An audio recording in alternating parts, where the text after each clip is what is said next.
యేసే పరిష్కారము అనుదిన Bible television కార్యక్రమం ప్రేక్షకులందరికీ యేసుక్రీస్తు వారి కృపగల నామమున వందనాలు. ప్రభువునందు ప్రియ దేవుని బిడ్డలారా, నేటి దినము పాస్టర్ కె శ్యామ్ సాగర్ గారి ద్వారా కీర్తనల గ్రంథములోని శ్రేష్టమైన భాగాలను ధ్యానం చేసుకుందాము. మీరందరూ బైబిల్తోనూ నోట్బుక్తోనూ సిద్ధపడి ఉంటే పాస్టర్ కె శ్యామ్ సాగర్ గారు ప్రార్థన చేసి ఈ దినపు వాక్య పరిచర్య చేస్తారు. ప్రభువునందు ప్రియమైన దేవుని బిడ్డలారా, నేటి వాక్య ధ్యానమునకు ఆర్థిక సహకారం అందిస్తున్న కుటుంబం సాన్విక జన్మదినం సందర్భంగా వారి కుటుంబ సభ్యులు తాతగారు, నానమ్మగారు, మావయ్య గారు, అమ్మమ్మ గారు ఈ కుటుంబాన్ని దేవుడు దీవించినట్లు ప్రార్థించండి. సాన్విక మంచి భవిష్యత్తు కలిగి ఆశీర్వదించబడినట్లు మీ ప్రార్థనలో జ్ఞాపకం చేసుకోండి. ప్రార్థన చేసుకుందాం. దయచేసి తలలు వంచండి, ప్రార్థనలో ఏకీభవించండి. మమ్మల్ని మిక్కిలిగా ప్రేమిస్తున్న మా ప్రియ పరలోకపు తండ్రి, మీ పరిశుద్ధ గణనామమునకు స్తోత్రాలు చెల్లిస్తున్నాం. ఈ రాత్రి కాలం మీ పరిశుద్ధ గణనామమును సన్నతించి స్తుతించి ఆరాధిస్తూ ప్రార్థిస్తున్నాం. మా ప్రేక్షకులను దీవించమని అడుగుతున్నాం. కీర్తనల ధ్యానాలు మా ప్రియమైన బిడ్డలకు ఆశీర్వాదకరంగా మార్చమని ప్రార్థిస్తున్నాను. పాప సాన్విక కొరకు ప్రార్థన చేస్తున్నాను. ప్రత్యేకంగా బిడ్డను దీవించి ఆశీర్వదించండి, మీ కృపలో భద్రపరచండి. వారి యొక్క కుటుంబ సభ్యులను ఆశీర్వదించండి. మీ దాసురాలు ప్రభువా ఎంతో ఆసక్తితో ఈ కార్యక్రమానికి సహకారం ఇచ్చారు. బిడ్డను ఆశీర్వదించమని ప్రార్థిస్తున్నాను. ఘనత మహిమ ప్రభావాలు మీరు పొందినట్లు నేటి వాక్య ధ్యానమును మా కొరకు దీవించమని యేసయ్య ద్వారా అడుగుచున్నాము తండ్రి, ఆమేన్.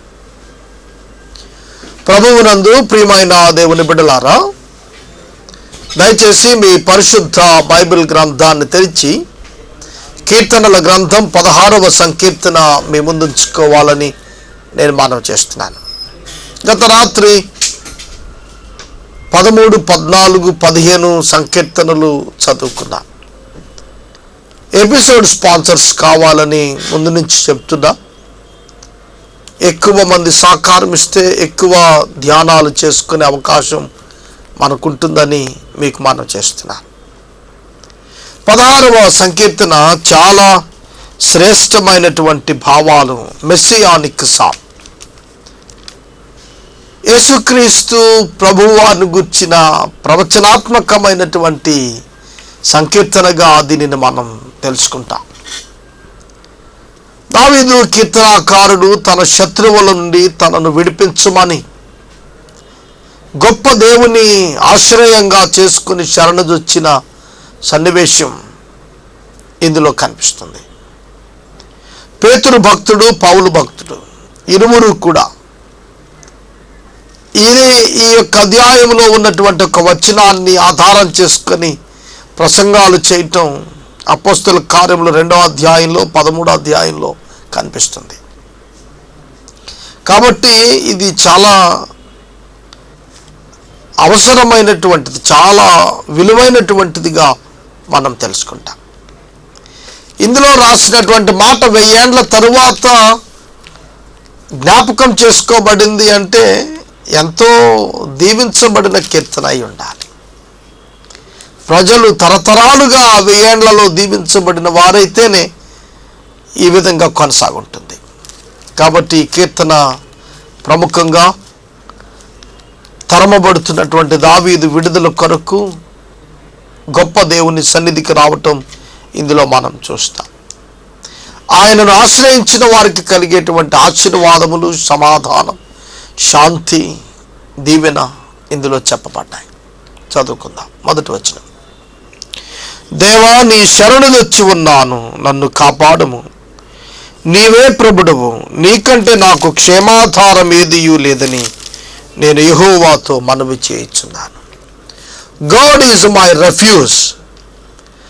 దేవుడే నాకు క్షేమాధారము, నా ఆశ్రయము అని దావీదు దేవునికే మొరపెట్టుకుంటున్నాడు. నీకంటే నాకు క్షేమాధారము ఏదీ లేదు. ఈ వచన ధ్యానాలు చేస్తున్నప్పుడు వింటున్నప్పుడు, క్రమంగా వచ్చిన ధ్యానాలు మీతో పంచుకుంటున్న నా జీవితంలో, వింటున్న మీ జీవితంలో కూడా ఈ పరిస్థితులు సైమల్టేనియస్గా, ఇవే పరిస్థితులు చాలా మంది జీవితాల్లో కనిపిస్తున్నట్లుగా నేను భావిస్తున్నాను. ఎందుకంటే నాకు క్షేమాధారం ఏది లేదు నీకంటే. నన్ను గురించి ఆలోచించే ఒక దేవుడు నాకున్నాడు. నా కొరకు క్షేమం కలిగింపజేసేటువంటి వాడు నాకున్నాడు అనే సత్యం మనను చాలా ధైర్యానికి గురి చేస్తుంది. ఒక భద్రతా భావానికి మనలను చేరుస్తుంది. నీకు క్షేమాధారం ఉంది, ఆయన ప్రభువు అయిన యేసుక్రీస్తే. మీ జీవితంలో వస్తున్న పరిస్థితులను చూసి కృంగిపోవద్దు, దిగులు చెందవద్దు. మనం నిద్రపోతున్నాం, మన అబ్సెన్స్లో కూడా దేవుడు పనిచేస్తూనే ఉన్నాడు. ఎంత ఆశ్చర్యం అండి! మన జీవితాల్లో మనం నేర్చుకోవాల్సిందే. చుట్టూ శత్రువులు ఉన్నప్పుడు దేవుడు మనకు క్షేమాధారంగా ఉన్నాడు. ఆయన యందు దాగుకొనవచ్చును. ఆయన దాగిడి స్థలం. ఆయన మనకు భద్రతను సంపూర్ణంగా ఏర్పాటు చేయగలిగినటువంటి ఆయన. కనుక నీవు తప్ప మాకు క్షేమాధారం ఏదీ లేదని నీకే నేను మనవి చేసుకుంటున్నాను. It is your responsibility to provide me the protection. నాకు నీవే భద్రత ఏర్పాటు చేయాలి, అది నీ బాధ్యత. ఎందుకంటే నిన్నే నేను శరణు వచ్చాను. చూడండి, గాడ్స్ అట్రిబ్యూట్స్, దేవుని యొక్క గుణ లక్షణాలను దావీదు కీర్తనాకారుడు ఎట్లా సద్వినియోగం చేసుకుంటున్నాడు. చాలామంది శ్రమలు వచ్చినప్పుడు, కష్టాలు వచ్చినప్పుడు, శ్రమలు ఇబ్బందులు కలిగినప్పుడు మనుషులను ఆశ్రయించటం సాధారణంగా జరుగుతుంది. అది మానవ మనస్సు అండి. ఎవరి దగ్గరికి వెళ్తే పని అవుతుంది, ఎవరిని పట్టుకుంటే పని అవుతుంది, ఏ మంత్రి గారి దగ్గరికి వెళ్తే సిఫారసు దొరుకుతుంది, ఇలా ఆలోచిస్తాం. ఏ డాక్టర్ దగ్గరికి వెళ్తే బెటర్, మనకు మంచి ఆరోగ్యం సమకూరుతుంది, ట్రీట్మెంట్ దొరుకుతుంది. కామన్ హ్యూమన్ మైండ్ ఇది. సాధారణంగా మానవ మనస్సు ఇట్లాంటి వాటి మీద ఆధారపడుతుంది. సూపర్ న్యాచురల్ దేవుడు అనే అంశమే మానవ సంబంధితమైన, భూ సంబంధితమైన అంశం కాదు. మానవ శరీరానికి సంబంధించినటువంటి అంశంగా కాదు. అది భౌతిక అంశం కాదు, ఆధ్యాత్మిక అంశం. ఈ ఆధ్యాత్మిక పరమైనటువంటి దానికి ఎదగటం అనేది దావీదులో గొప్పతనంగా మనం చూస్తాం. కనుక మనుషులను ఆశ్రయించలేదు, రాజులను ఆశ్రయించలేదు, ఇతర దేశాధ్యక్షులను, దేశాధినేతలను మీరు నాకు క్షేమం కలిగించండి అని అతడు మొరపెట్టుకోలేదు. స్ట్రైట్ అవే దేవుని దగ్గరికి వచ్చేస్తున్నాడు, ప్రార్థన చేస్తున్నాడు. ప్రభువా, నీవే నాకు క్షేమాధారమని నిన్ను ఆశ్రయం కోరుతున్నాను, నీవు నన్ను కాపాడుము. చాలా పర్యాయాలు గాలిలో దీపం పెట్టి ఎవరు దానిని ఆపగలుగుతారని అంటారు. అది సామెతకు సరిపోతుంది, కానీ విశ్వాసం విషయంలో సరిపోదు. ఈ మాట మీకు వింతగా ఉండొచ్చు. మీరు దేవునిపై విశ్వాసం ఉంచి నిబ్బరంగా నిలిచి ఉన్నప్పుడు దేవుడు చేసే కార్యాలు, కొన్నిసార్లు అనుకుంటాం మన పని మనం చేయకపోతే దేవుడు ఏం చేయలేడు అనుకుంటాం. అది పొరపాటు. దేవుడు చేయలేనిది ఏమీ లేదు. నిన్ను బేస్ చేసుకొని దేవుడు సమస్తం చేస్తాడని అనుకొనవద్దు. కొన్ని విషయాల్లో నీ కార్యాన్ని కూడా ఆయన కన్సిడరేషన్లో తీసుకుంటాడు. కొన్ని పర్యాయాలు నీ ప్రమేయమే లేకుండా ఆయన తన కార్యాలు చేసుకుంటూ వెళ్ళగలిగిన శక్తిమంతుడు. అందుకనే నీవు నాకు క్షేమాధారం అని దావీదు చెప్పగలిగాడు. నా సంరక్షణ నేను చూసుకుంటూ కొంత ప్రొటెక్షన్ ఏర్పాటు చేసుకుంటూ ఆ ప్రొటెక్షన్ పరిధిని బలపరచమని అడగటం లేదు. అదే మనం చేసేటువంటి పని. మన ఇష్టం వచ్చిన ఆలోచన మనం చేసుకొని దాన్ని బేస్ చేసుకుని దేవుణ్ణి పని చేయమని అడుగుతాం. అది సరైనటువంటి భక్తి కాదు. దేవా నీ చిత్తం ఏమైందో దాని కొరకు నేను పని చేసేటట్లు నా పనితీరును మార్చు, నా పద్ధతి మార్చు, నా పద్ధతిని మార్చుకునే అవగాహన నాకు ఇవ్వు అని అడగటానికి, మనం ఏర్పరచుకున్న దానిని దేవా సహాయం చేయని అడగటానికి చాలా తేడా ఉంది. నిర్ణయాత్మక శక్తి మనదా దేవునిదా? దేవుని నిర్ణయానికి మన జీవితాన్ని అప్పగించుకుంటే దేవుని నిర్ణయం చొప్పున దేవుడు మనకు కార్యాలను చేస్తూ ఉంటాడు. విశ్వాస పరిధిలో దీనిని గ్రహించమని నేను మనవి చేస్తున్నాను. దేవుని కార్యములను బట్టి మనం జరిగిస్తున్న వాటిని దేవుడు సమకూర్చుకొని తన కార్యాలు చేస్తాడు. అంతేగాని మనం చేసేదాన్ని బట్టి ఆయన పరిమితమైన వాడని అనుకునవద్దని మనం చేస్తున్నాం. ఆయనే నాకు క్షేమాధారం. నా పరిస్థితులలో నేను ఆశ్రయించదగిన దేవుడు ఎవరు? ఒక స్నేహితుడి దగ్గరికి పోయి నాకు డబ్బు అవసరం అంటే ఆ స్నేహితుడు కొంత సాయం చేయగలుగుతాడు. ఎక్స్ట్రాడినరీ హెల్ప్కు ఎవరి దగ్గరికి వెళ్ళాలి? ఒక ముఖ్యమంత్రి పథకంకో ప్రధానమంత్రి పథకంకో వెళ్ళి అయ్యా మేము జబ్బు పాలైపోయాము అంటే కొంత నగదును సహాయం చేయగలుగుతారు తప్ప ఆరోగ్యాన్ని ఇవ్వలేరు కదా. God is our refuge, he is our true friend.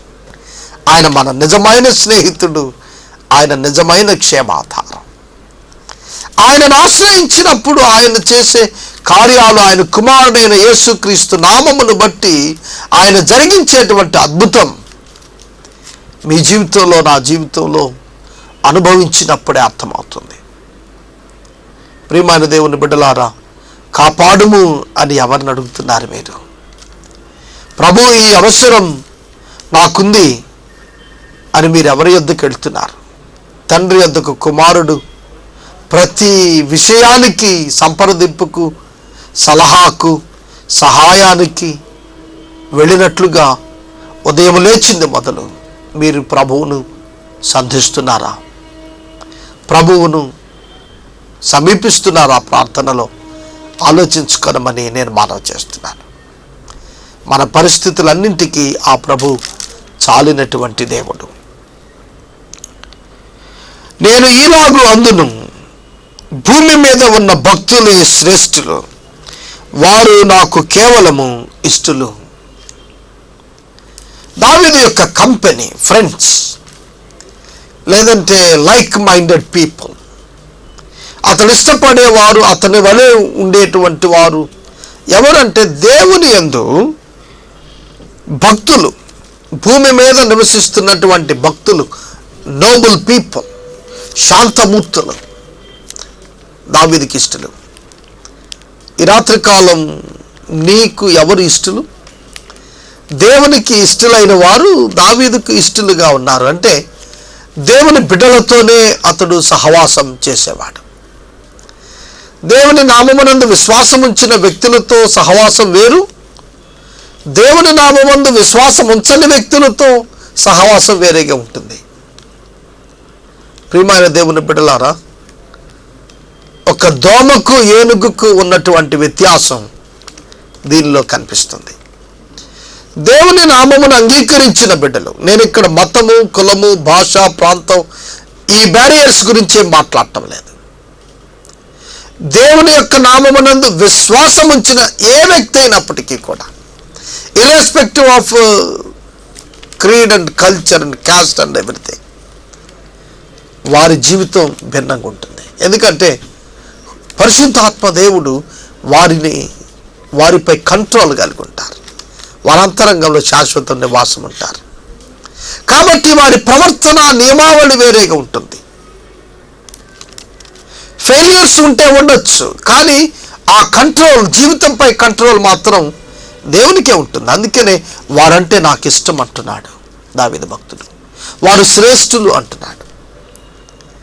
దేవుని బిడ్డలు నీతి యథార్థతతో కూడిన నడవడిక కలిగిన వ్యక్తులను ఫేమస్గా చాలా గొప్పవారై ఉండాల్సిన పనేమి లేదు. ప్రభావం, ప్రాచుర్యం, పబ్లిసిటీ కలిగిన వారై ఉండాల్సిన పనేమి లేదు. వారి జీవితంలో వారు జీవిస్తూనే ఉంటారు. పరిశుద్ధుడైన పౌలు అంటాడు, మీరు కాదా నా పత్రిక అంటాడు. మీరే కదా నా పత్రిక. ప్రియమైన దేవుని బిడ్డలారా, ప్రజలు మన జీవితాలను చదువుతున్నారు. ఒక దైవజనుడు గత రాత్రి ఒక సమావేశంలో కలిశారు.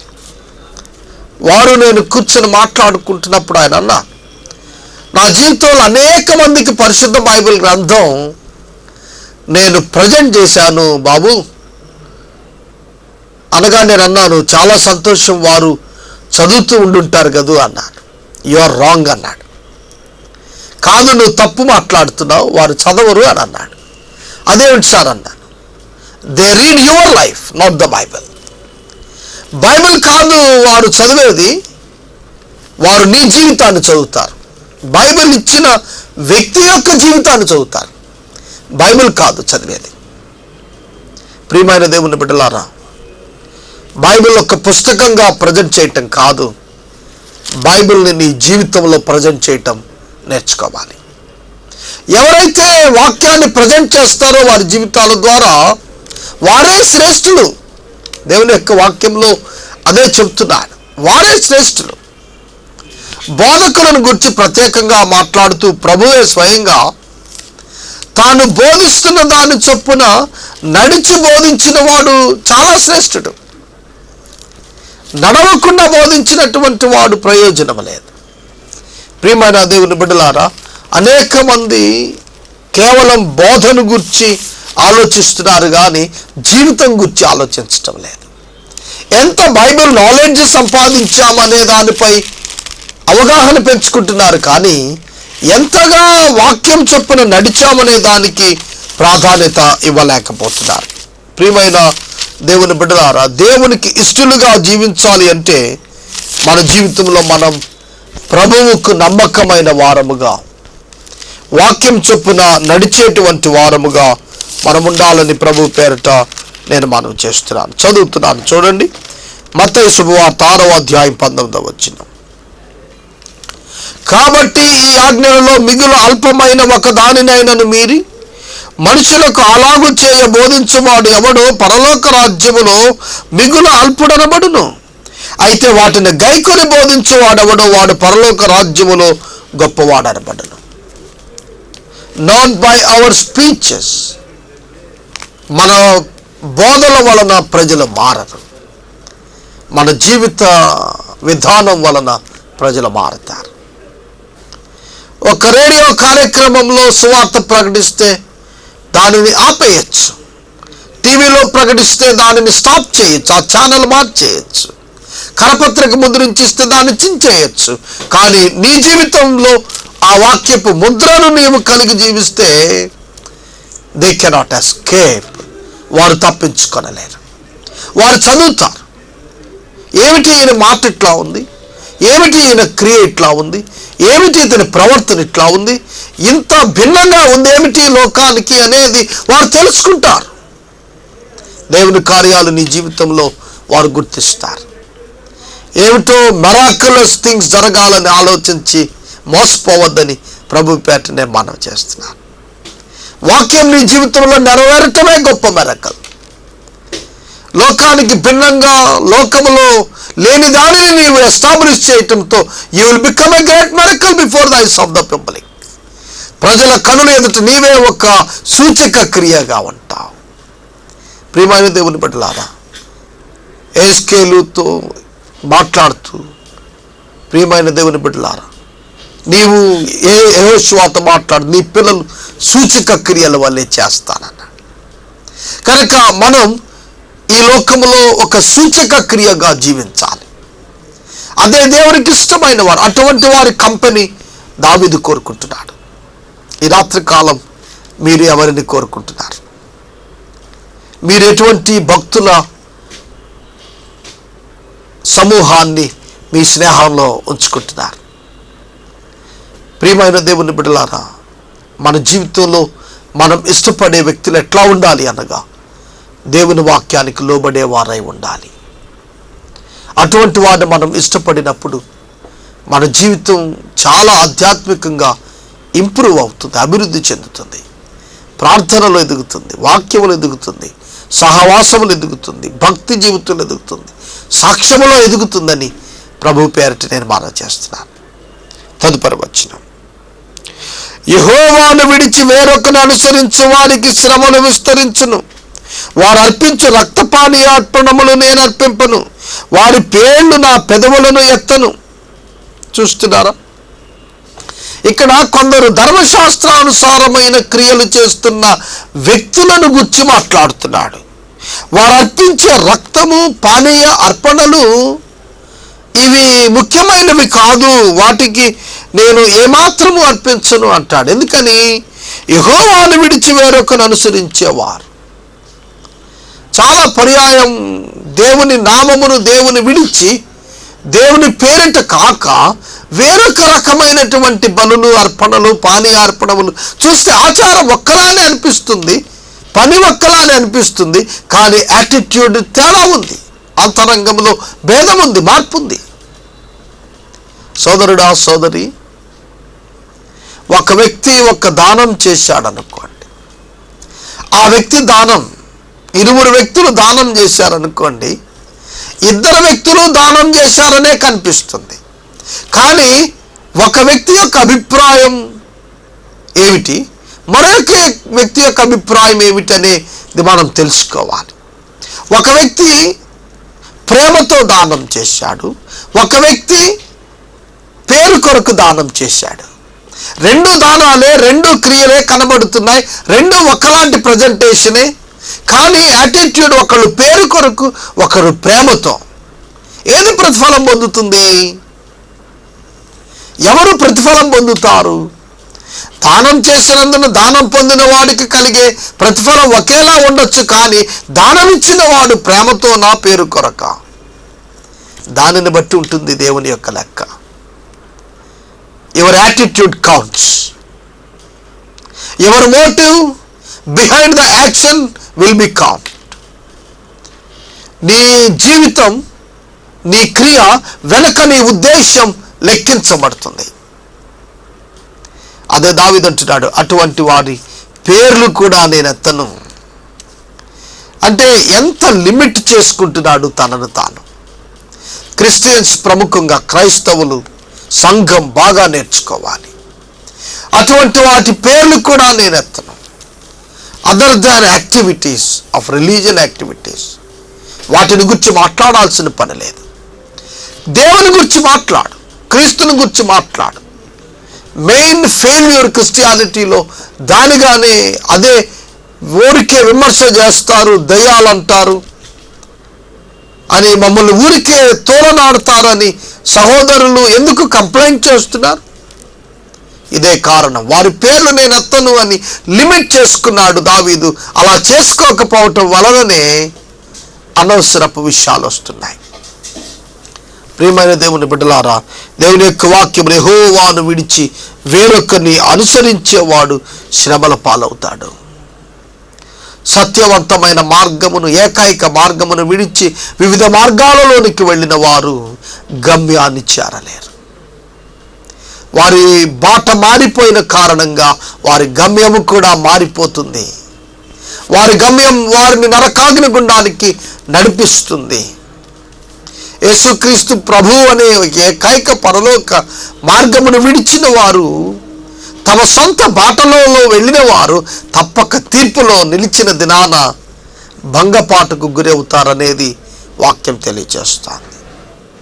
కనుక అంతరంగాన్ని మభ్యపెట్టుకొనక, పరిశుద్ధత అంటే ఏంటో సహృదయంతో అర్థం చేసుకుంటూ, పాపము దాని పర్యావసానములు ఏంటో గుర్తిస్తూ, దాని నుండి బయటకు వచ్చే మార్గం ఎట్లా జరుగుతోందో తెలుసుకుంటానికి ప్రయత్నం చేయటం వివేకం కలిగిన ప్రతి మనిషికి కూడా అవసరమని ప్రభు పేట నేను మనవి చేస్తున్నాను.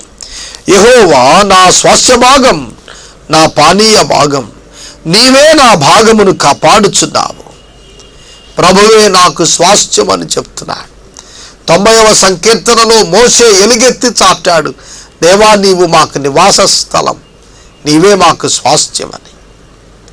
భూమిపై మా జీవితం తాత్కాలికమే అని అతడు ప్రార్థన చేశాడు. తరతరములకు ముందు, భూమికి పునాదులు వేయబడక మునిపే, భూమి పుట్టక మునిపే నీవు మాకు ఆశ్రయమై ఉన్నావని ఆ ప్రణాళికను ప్రస్తుతించాడు మోషే భక్తుడు. కనుక నీ జీవితం దేవునికి అప్పగించావా? నీ జీవితంలో నీ ప్రధాన భాగం, నీ స్వాస్థ్యం, నీ పోర్షన్ ఆయనే. నీ ఇన్హెరిటెన్స్ ఆయనే కదా. యోహాను 14 అంటాడు, నా తండ్రి ఇంట అనేక నివాసాలు ఉన్నాయి. ఆ స్వాస్థ్యం నీవు పొందాలంటే ప్రభువుని అంగీకరించాలి. ఈ రాత్రి కాలపు వాక్య ధ్యానమునకు ఆర్థిక సహకారం అందించిన సానువిక కుటుంబ సభ్యులకు ప్రత్యేకమైన కృతజ్ఞతలు తెలియజేస్తున్నాను. ఎపిసోడ్ స్పాన్సర్స్ కావాలి, దయచేసి ముందుకు రమ్మని మనవి చేస్తున్నాను. రేపటి వాక్య భాగంలో 6వ వచనం నుండి మనం ధ్యానం చేద్దాం. ఈరోజు చాలామంది వివాహాలు జరిగాయి. విక్టోరియా టీచర్ గారి యొక్క కుమారుడు వివాహం కూడా ఈ దినం ఏలూరులో జరిగింది. ఆ బిడ్డలను దేవుడు దీవించాలని కూడా నేను ప్రార్థన చేస్తున్నాను. అటువలనే యేసే పరిష్కారంలో మీ భాగస్వామ్యాన్ని ఆహ్వానిస్తున్నాం. ఇతర గ్రామాలకు కూడా విస్తరింపచేశాం. చాలా ఆర్థికపరమైన అవసరతలు ఉన్నాయి, స్పందించమని మనవి చేస్తున్నాను. మనము ఇంతవరకు పాస్టర్ కె శ్యామ్ సాగర్ గారి ద్వారా కీర్తనల గ్రంథములోని శ్రేష్టమైన భాగాలను ధ్యానం చేసుకున్నాము. ఈ కార్యక్రమం ద్వారా మీరు పొందుకొనుచున్న ఆత్మీయ మేలులు మాకు తెలియచేయండి. మీ ప్రార్థన అవసరతలు మాకు తెలియచేస్తే సోమవారం నుండి శనివారం వరకు మా కార్యాలయంలో ఏర్పాటు చేసిన 6 గంటల ప్రార్థనా శిబిరంలో మీ కొరకు ప్రత్యేకంగా ప్రార్థిస్తాము. మీ కుటుంబ పక్షముగా ఒక ఎపిసోడ్ ప్రసారం చేయాలనుకున్నారు మాకు తెలియచేయండి. అలాగే ఈ కార్యక్రమానికి ప్రతి నెల 100 రూపాయలు కానీ, 50 రూపాయలు కానీ, 25 రూపాయలు కానీ ఆర్థిక సహకారం అందించాలనుకునేవారు మాకు తెలియచేస్తే మా సిబ్బంది మీ గృహాలను దర్శిస్తారు. ముగింపు ప్రార్థన ఆశీర్వాదాలతో ఈ కార్యక్రమాన్ని ముగించుకుందాం. ప్రార్థన చేసుకుందాం. దయచేసి తలలో వంచండి, ప్రార్థనలో ఏకీభవించండి. మమ్మల్ని మిక్కిలిగా ప్రేమిస్తున్న మా ప్రియ పరలోకపు తండ్రి, మీ పరిశుద్ధ ఘననామమునకు స్తోత్రం. వాక్యమైన బిడ్డలను దీవించమని ప్రార్థిస్తున్నాం. సాన్వికకు మీరు ఇచ్చిన జన్మదినం కొరకు వందనాలు. బిడ్డను ఆశీర్వదించండి. మీ కృపలో మీ దాసురాలను, మీ దాసులను మీరు ఆశీర్వదించమని అడుగుచున్నా. ప్రత్యేకంగా పరిష్కారంకు అనేక మంది సహకారులను ప్రభు లేవనెత్తండి. ఇది మీ పరిచర్య, మీ ద్వారా జరగాలని మేము ఆశిస్తున్నాం ప్రభు. మీ కృప మాపై వర్షింపచేయండి. యేసు ప్రభు పేరిట అడుగుచున్నాము తండ్రి, ఆమేన్. మన తండ్రి అయిన దేవుని ప్రేమ, కుమారుడైన యేసుక్రీస్తు వారి యొక్క కృప, పరిశుద్ధాత్మ దేవుని యొక్క అన్యోన్య సహవాసం సదాకాలం మనకందరికీ తోడై ఉండును గాక. ఆమేన్.